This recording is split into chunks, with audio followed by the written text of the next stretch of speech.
Good morning, my name's Mike Madden. I'm here today on April 7th, 2009 with Laddie Chapman to interview the Jornses in a Door County institution, the Jorns Sugar Bush.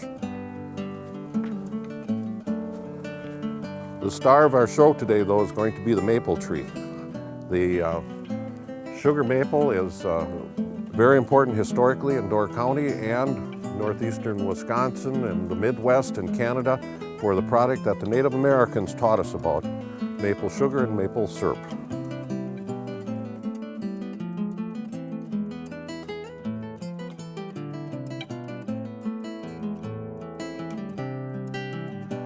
I'd like to introduce Roland Jorns.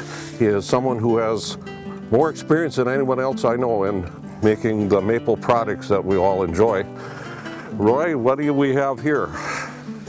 Well, we have an aluminum bucket with a cover on, and I believe it's got a 5/16 spout, which is something new now.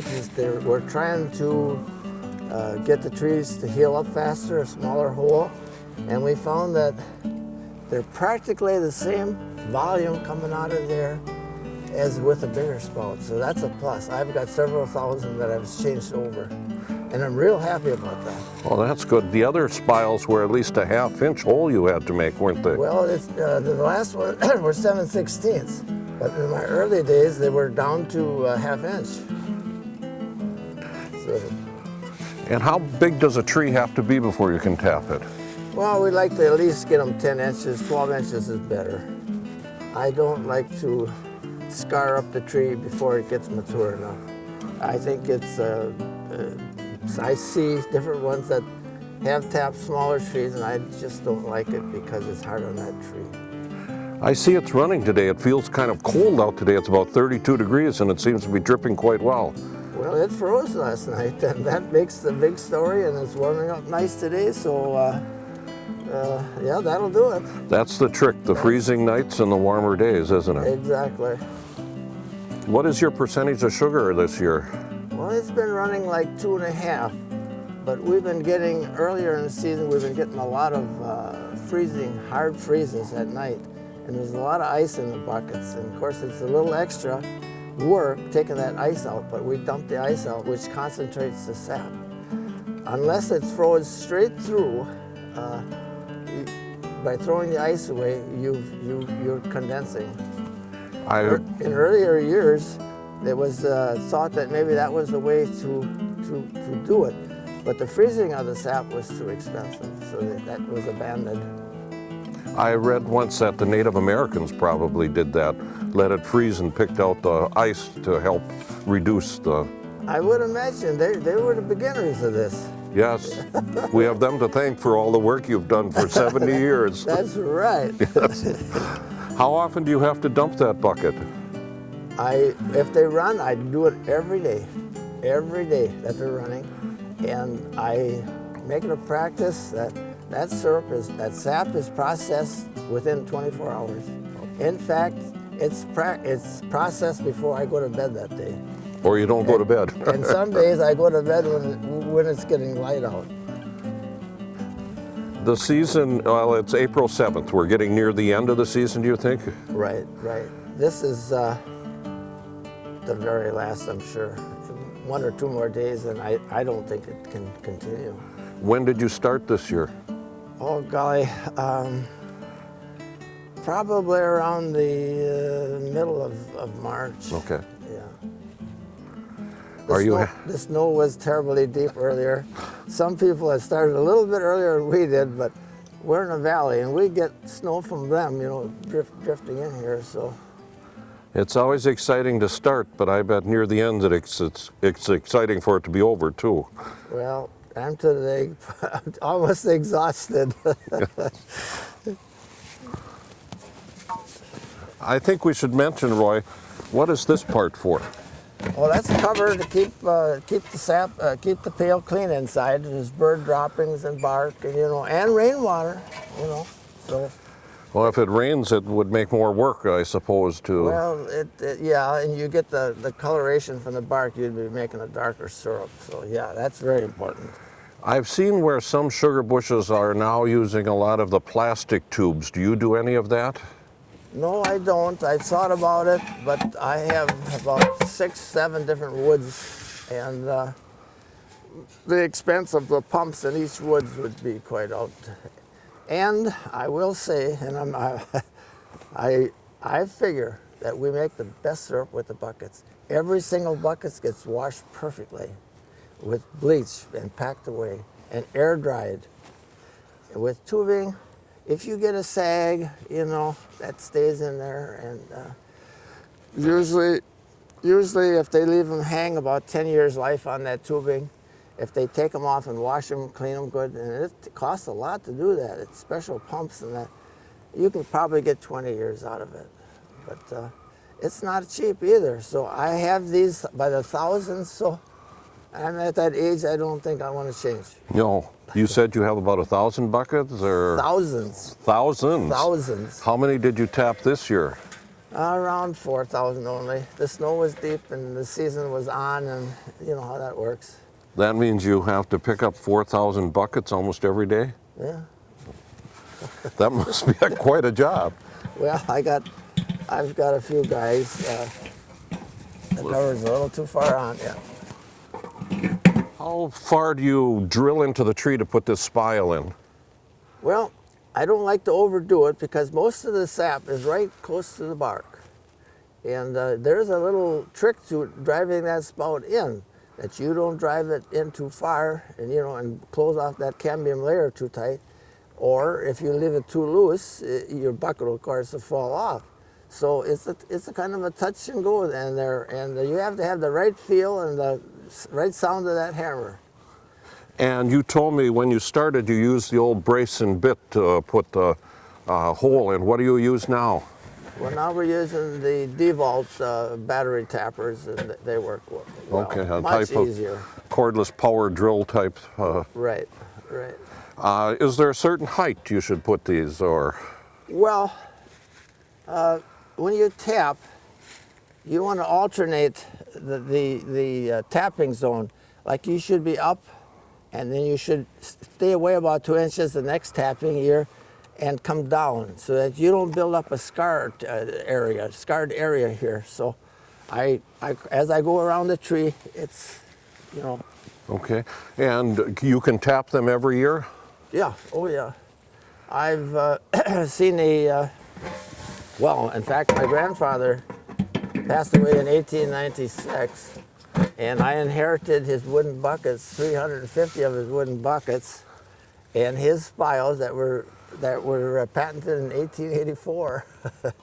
Yeah, and I've tapped that woods every year since way back in the late 30s. So it really doesn't matter what side of the tree you put it on, or? Well, most people prefer the south side, at least for the beginning. As their trees maybe have been tapped 100 times, they might have to head toward the back. But if you have a large tree, and there again I want to emphasize that only one tap on a tree of this size. When you get like 15 inches, then you can put 2 on. But we don't want to overabuse that tree. So it is feasible you might have a tree in your sugar bush that's been tapped for 100 years. Oh, more than that. Yep. Well, that's exciting. Thank you, Roy. Yeah. Would you show us how you get the sap from the bucket to your sugar shack? What process you use? Well, I can do that. The tractors are right over there. Thank you.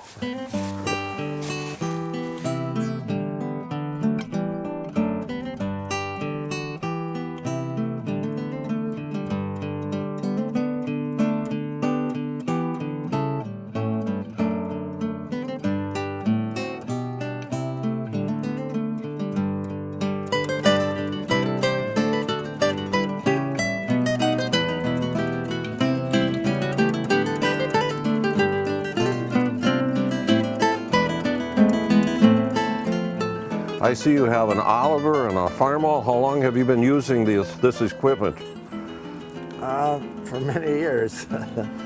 I had one tractor that I had to pack away last night that went down on me. The starters kept running on it, so I had to shut that down. But before the tractors, I used horses. Roy, this looks like the bulwark part of the process here. You got that right.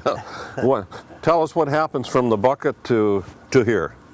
Well, we usually have about 7, 8 fellows, and we take the buckets from the tree and dump it into our pails, and of course they just walk it to the gathering tank, and just like that. And of course the gathering tank has a screen inside and a splash-proof area, and to keep the debris and all that out, you know, those sticks and so forth.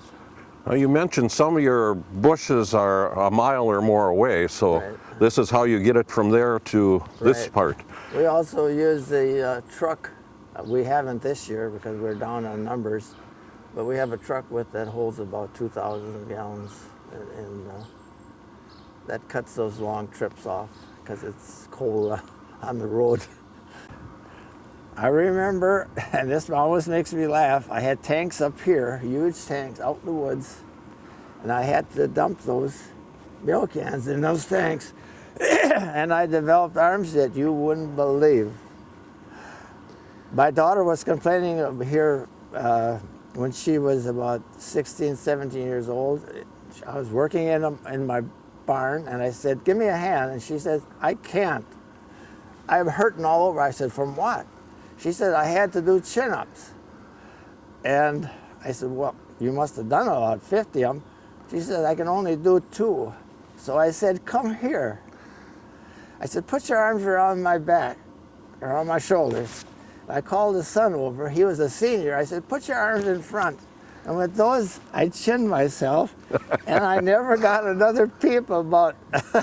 Nobody complained anymore, no. It will develop this, and the milk cans will certainly develop big arms. It certainly looks like a lot of work. Now, when will they come to pick up today or a normal day? Well, it froze heavy last night, so the group is going to start at noon. And besides, we had a little extra activity. We have a woman's club coming here, so we didn't want to have too much going on at once. Burn the syrup. Yes, yes. Well, after we put it in these tanks, or after you do, I should say, and your crew, where does it go from here? Well, we drive right up that ramp. Okay. And then we have a trough that goes into a big strainer. We just drop this down, and it's automatic. That's the easy part. Now, I've read about sugar bushes. They'd often put their tanks on a hill, but you've built your own hill, it looks like here. I built it, yeah. Well, let's see where it goes after it goes into the building then. Okay.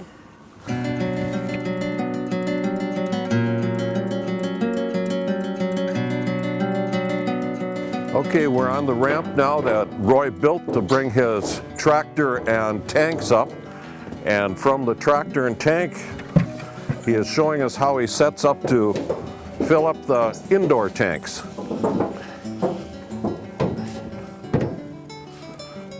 It's very simple, Yeah, it looks but it works. well organized, yes.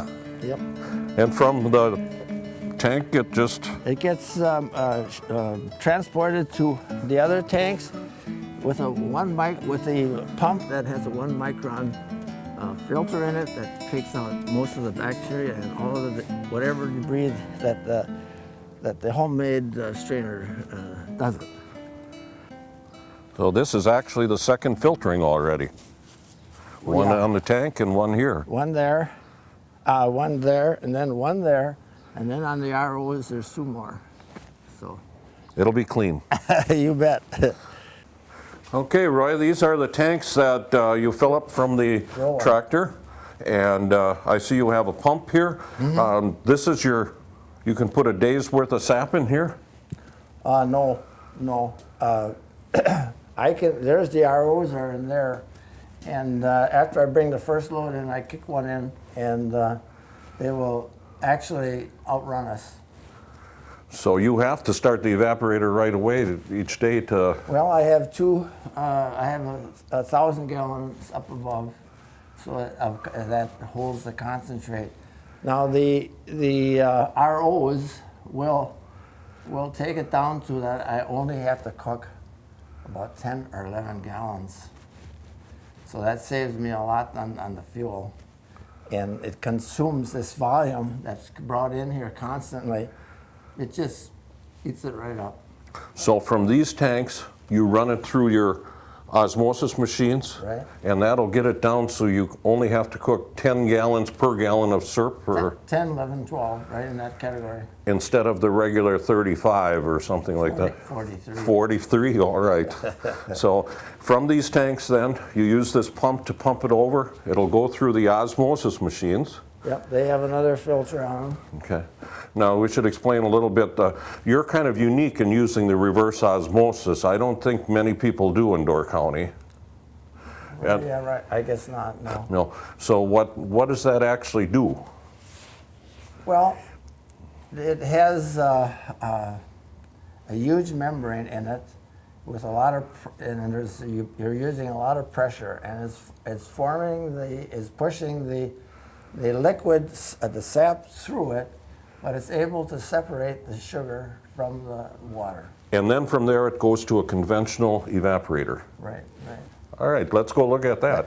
Back in '77, I guess I think I was the first one in Wisconsin with an RO, and when I came home with the news that there was such a thing, I had followed a little bit up in Holland, Michigan. I was staying a little bit, I knew a little bit about it, and we just happened to have a young fellow at one of our meetings that was trying to demonstrate. He had a small scale model, and nobody paid any attention to him, so I happened to go over there and I said, "What do you have here?" He said, "I have an RO machine." Okay, I've read about that. And within a week I had one here. Now, RO means reverse osmosis, and right. at one of our meetings, what are we talking about? The meeting of the Institute meetings in the spring. the statewide maple syrup producer meeting? Right, right. All right. Right. Well, you were ahead of your time. Well, I don't know what happened back in there. There was a kind of the price of fuel went up so high, and I said to my family, I said, we have a choice. We can go back to wood, and we can sell just at the plant, or I've got a different idea. See, fuel oil had jumped from 11 cents way up to around $1 at that time, and we thought that was terrible. Last year I paid $4.19 a dollar. But anyway, they outvoted me. The son and the wife said, let's go. So, okay, I'm a Democratic fellow. Yeah. So I went down and I bought one, you know. And had it made to our specs, and yeah, it was fun. Well, this is the reverse osmosis machines Right. that we're standing among here. And the idea behind this is with pressure, they push the sap through filters. Is that right? Through a membrane.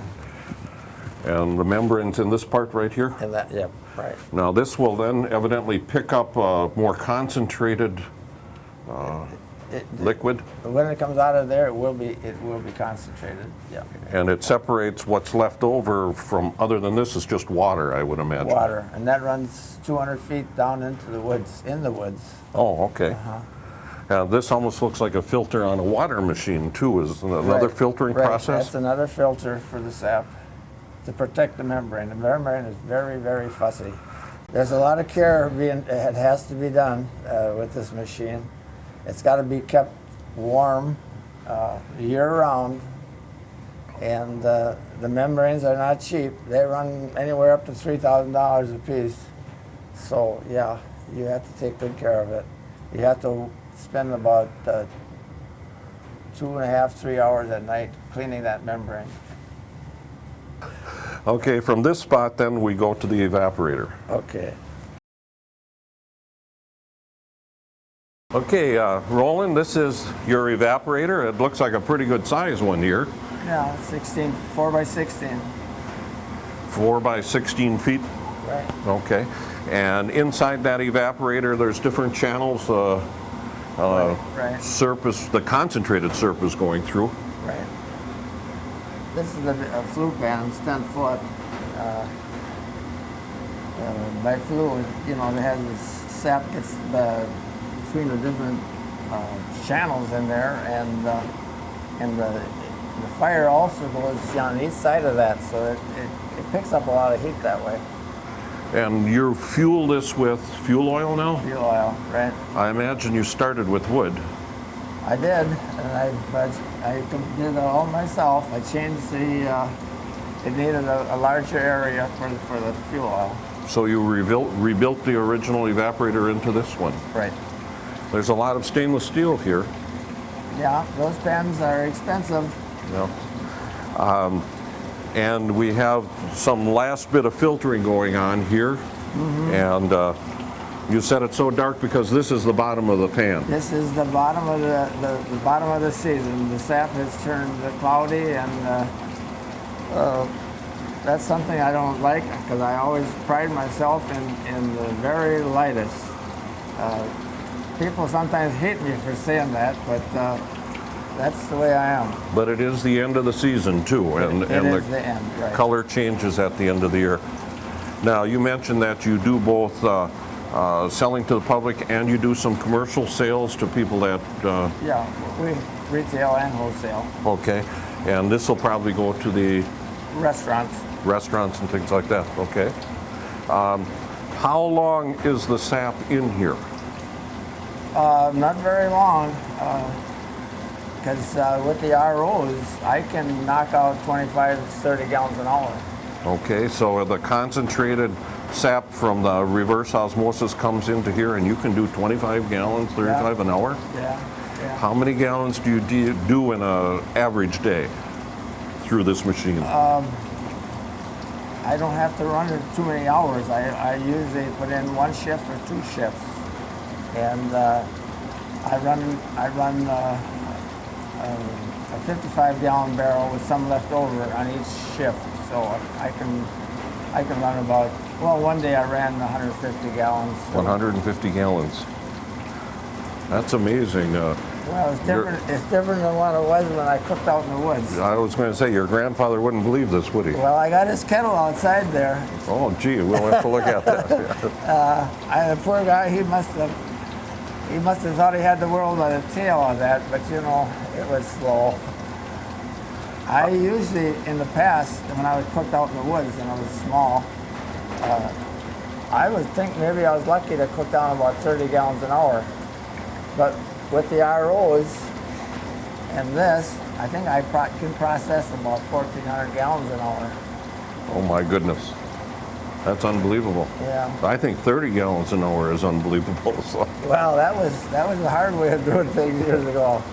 Is this a digital readout that tells us something right. here? That's right. You can get it right to a tenth of a point. So you don't have to use a hydrometer anymore or a thermometer? I do the set that every morning, and I have to boil water. When I find the boiling point of water, I add 7.2 degrees higher, and that's the perfect syrup then. So you start out by using the old syrup cup and hydrometer to decide what the... I double check. I leave it. I take it off at about a few degrees above the red mark, because it's going to evaporate in here while it's cooling, and then it will be pumped into that little tank behind you, which holds 55 gallons or better, and there it's brought to the exact point. Then I boil water again, and I get the exact point. Otherwise, here I'm taking it off 2 degrees less than the exact point. Why is it so important to get it to that exact point?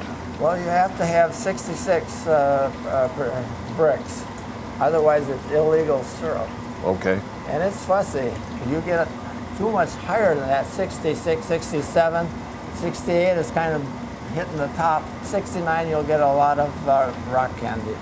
Okay, so if you get it too thick, then it'll start to crystallize on you, and that's not good either. That's not good. All right. You're giving the customer, more than his share, and he's going to have a hard time with that crystal. But I'd rather have it over than under. Yes. When people first have maple syrup, they're a little amazed how thin it appears to them compared to corn syrup or something like that. Right. But if it's made too thick, it won't last. It doesn't. Well, it'll last, but it'll turn crystal. Turn to crystal. Okay. Yeah.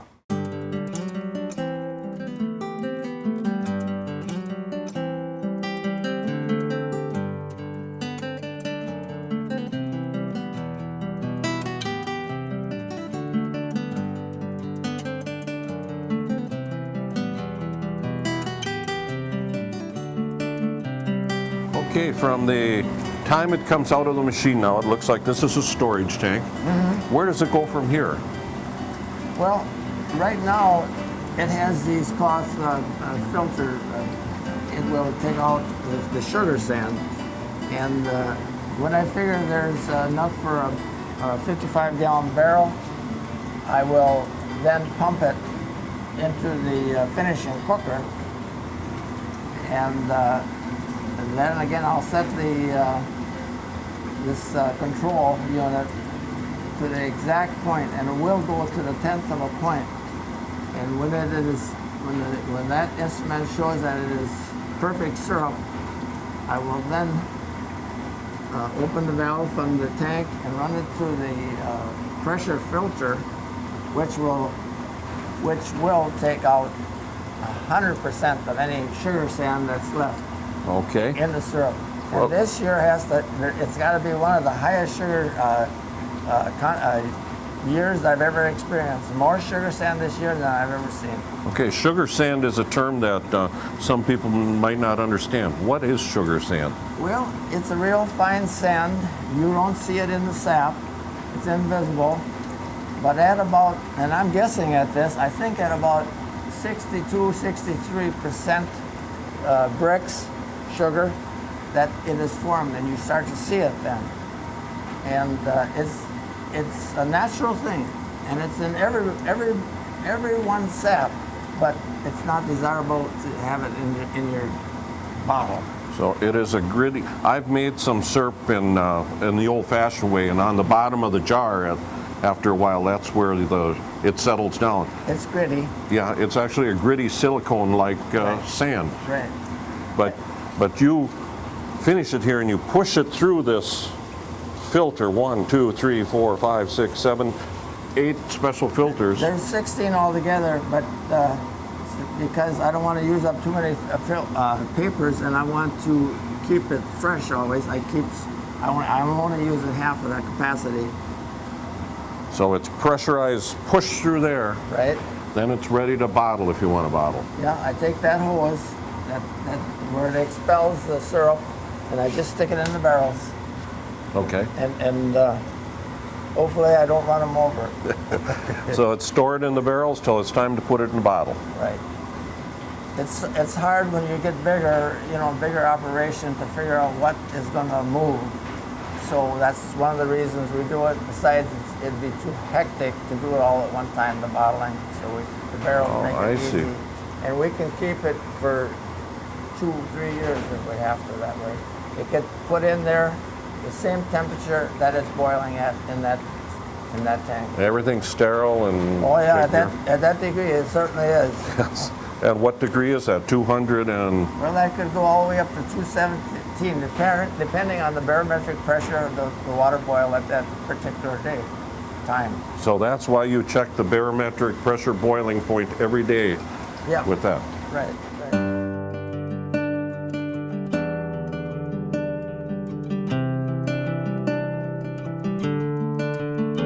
Well, we're in the showroom at Jorns Sugar Bush now, and we're going to look at some of the products that you retail right out of this building. I've driven by this so many times. People stop in all the time, don't they? Oh yeah, we get Chicago comes out here a lot. Yes. Yeah, But it's year-round too, isn't it? yeah. What type of products do you find people are most interested in? Well, they like our light syrup. I've always emphasized the light syrup, and I have a motto: if it's made light, it's made bright. And I program my people pretty well. if they see one like this, which is the same quality, but it's in a thicker glass so it looks darker, they'll say, but this one is darker. And I say, that's because of the volume. When it's that color, it's the very best. We always used to call it first run, but you can do that with your equipment a good part of the season. Yeah, except when it turns cloudy, you know. Which is this time of year. The last day, you know, then it's pretty hard. The evaporator is coated and the sand gets darker, so.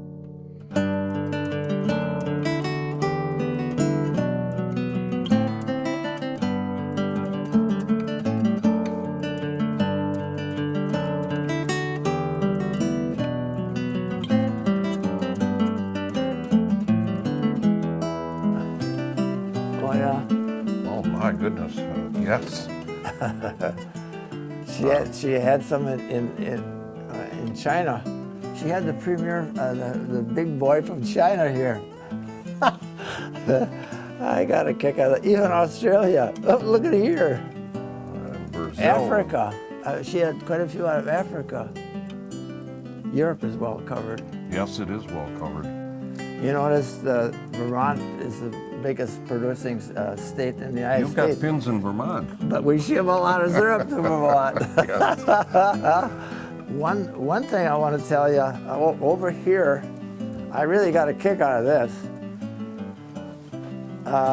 Here's a picture. I can't think of his name right now. He's a Russian that I gave syrup to Khrushchev. Wait a minute, or is it Gorbachev? Not Khrushchev. But that was Major General Solenko. And we got to be good friends, and I said to him, we were doing an activity up at the town hall, and I said, I'm going to show you some of this American promotion. And he really got a kick out of it. He was the nicest fellow I could ever imagine. Well, that's a wonderful gift. Yeah, and I had a big write-up, and I was invited to go to Russia to demonstrate evaporation of birch sap. But I'm afraid to fly. No.